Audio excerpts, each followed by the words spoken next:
How are you, my children? I wish you are very nice, you are very well, you are very good, and are very happy. Today,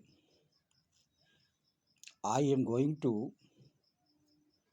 teach you translation. How you can translate from Hindi to English.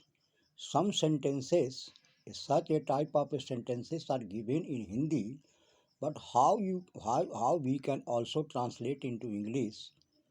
So one by one, and each type of the sentences can be also kept in the category of the different type of the sentences, but each type of the sentence I have to convert from Hindi to English, because in our society there are mostly 90% sentences are spoken in Hindi, and how we can convert the type of sentences into English.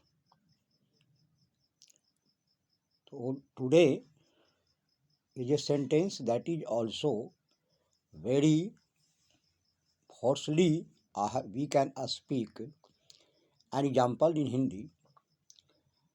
यह वही आदमी है जिसे मैंने देखा था. तो this is the man, यहाँ द लगाना क्यों है? क्योंकि वहाँ पर हमने उसको एडजेक्टिव को बता रहे हैं कि और कोई नहीं थी, यह वही आदमी है, यानी he this is the man whom I met yesterday, जिसे मैंने कल मिला था. यह वही आदमी है, दिस इज द मैन, जिसे मैंने कल मिला था, यानी whom आई मेट yesterday. यह वही कलम है जिसे मैंने कल खरीदी थी. तो दिस इज द पेन, यहाँ पर द का लगाना बहुत जरूरी है. तो this is the pen which I bought yesterday, जिसे मैंने कल खरीदा था. यह वही सब्जी है जिसे मैं पसंद नहीं करता हूँ. तो this is the vegetable which I do not like, जिसे मैं पसंद नहीं करता, जिसे मैं. तो इस प्रकार से हम लोग को कुछ हिंदी में ऐसे वाक्य आते हैं जो हमको ये पता नहीं होता है कि हम क्या बोल रहे हैं और इसको इंग्लिश में कैसे हम ट्रांसलेट कर, या इंग्लिश में दिया हुआ है तो उसका शुद्ध हिंदी क्या होगा, कैसे हम कन्वर्ट करेंगे. जैसे अब एग्जाम्पल लीजिए, this is the country who own democracy. तो यह वही देश है जिसने डेमोक्रेसी को अपनाया. तो इस प्रकार से हमारे बीच जो है बहुत से ऐसे वाक्य होते हैं जो हर तरीके के वाक्य होते हैं, लेकिन अब है कि उसको कैसे हम ट्रांसलेट करें, कैसे हम उसको अंग्रेजी में कन्वर्ट करें, या अंग्रेजी में दिया हुआ है तो कैसे उसको हिंदी में कन्वर्ट करें. तो इस पर अगर दोनों तरीके से हमको जानकारी हो तब हम इसको हम अपनी एक्सप्लेन भी कर सकते हैं, अपना इंटरनल व्यू को आप व्यक्त कर सकते हैं. जब आपको मीनिंग मालूम हो जाए, जब आप उसको जानकारी हो जाए कि ये क्या कहता है, ये क्या है.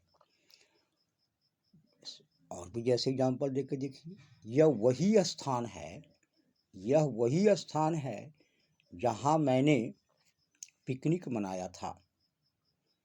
तो this is the place where I celebrated my picnic. तो इसका मतलब ये हुआ कि ये जो भी है, चाहे मैन हो या आपका प्लेस हो या कोई भी अगर न्यूट्रल जेंडर में आता हो, तो उसके लिए आपको यहाँ पर सबसे पहले उसका गुण को, प्रॉपर्टी को अवगार करना है. तो इसीलिए यहाँ पर द का प्रयोग किया जाता है कि it is the pen, it is a pen, वहाँ पर हम कर सकते भी हैं. तो विच हूम, यानी इस प्रकार से आपका WH क्वेश्चन का भी प्रयोग कर सकते हैं, वाई. तो इस प्रकार से आगे हम बढ़ते हैं, जैसे बताया गया. तो और भी कुछ सेंटेंस ले करके देख सकते हैं, या अपने जीवन में इसको बहुत सा सेंटेंस को बना सकते हैं, कर सकते हैं। लेकिन इसका मेन मकसद ये होता है कि इस पर काफ़ी जोर दिया जाता है, यानी इसको काफ़ी फोर्सली बोला जाता है। इसीलिए इसमें द का भी प्रयोग किया जाता है, आर्टिकल का प्रयोग जरूरी है। जैसे और भी चीज़ है, यह वही राज्य है जहाँ मिनरल पाया जाता है। तो this is the state where minerals are found. अब ये चीज़ जो है, अब यही चीज़ अगर इंग्लिश में लिखा हुआ रहता है कि this is the state where mineral is found, तो अगर उसको शुद्ध हिंदी किया जाए तो कैसे कन्वर्ट करेंगे? तो वही है कि यह वही राज्य है जहाँ मिनरल खजाना पाए जाते हैं, खनिज पाए जाते हैं। तो इस प्रकार से हम लोग एक एक करके, है ना, और भी सेंटेंस होता है। तो कुछ ऐसे वाक्य होते हैं जो इंग्लिश में तो है लिखा हुआ, लेकिन उसका शुद्ध एक्सप्लेनेशन हम कैसे कर सकते हैं, तो इसके लिए आपको एक एक करके बताएंगे हम, है ना। तो आज हम यही कि उस पर जोर दे, ही का प्रयोग करके हम कैसे हम ट्रांसलेट करते हैं। यह वही स्थान है, यह वही कलम है, यह वही सब्जी है, यह वही देश है, या यह वही राज्य है, यह वही मनुष्य है, वही वही औरत है। तो इस प्रकार से जहाँ पर ही का प्रयोग दबाव डाल के किया जाता है, ऐसे वाक्यों को ट्रांसलेट करने के लिए हम लोग, है ना, हमेशा फर्स्ट में आपका प्रयोग करना है। आपको दिस इज, या दिस वाज, अगर पास्ट में हो तो दिस वाज हो जाएगा, या इट वाज हो जाएगा, या ही वाज यानी पास्ट टेंस में। लेकिन प्रेजेंट टेंस में रहेगा तो हमेशा इज, एम, आर का ही प्रयोग करना है। और अगर पास्ट में वही होगा तो आपको वाज, वियर का प्रयोग करना है। जैसे ये वही आदमी थे, वे लोग वही आदमी थे जो आपस में झगड़ा किए। तो those where the people who quarrelled themselves, यानी अपने झगड़ा कर लिए। तो इस प्रकार से हम लोग इसको दो भाग में बांटे। We can divide this sentences into two parts, and also one word is used, है ना, जो का प्रयोग करने के लिए आप दैट का प्रयोग कीजिए, बीच का प्रयोग कीजिए। तो इस प्रकार से हु का भी प्रयोग कर सकते हैं। तो इस प्रकार से आप जिसे जो का अर्थ में अगर हु हो या दैट हो या बीच हो, इन तीनों वर्ड का प्रयोग करके आगे हम उसको हम ग्रहण करते हैं। तो इस प्रकार से हम लोग आज इस प्रकार से सेंटेंस सीखे।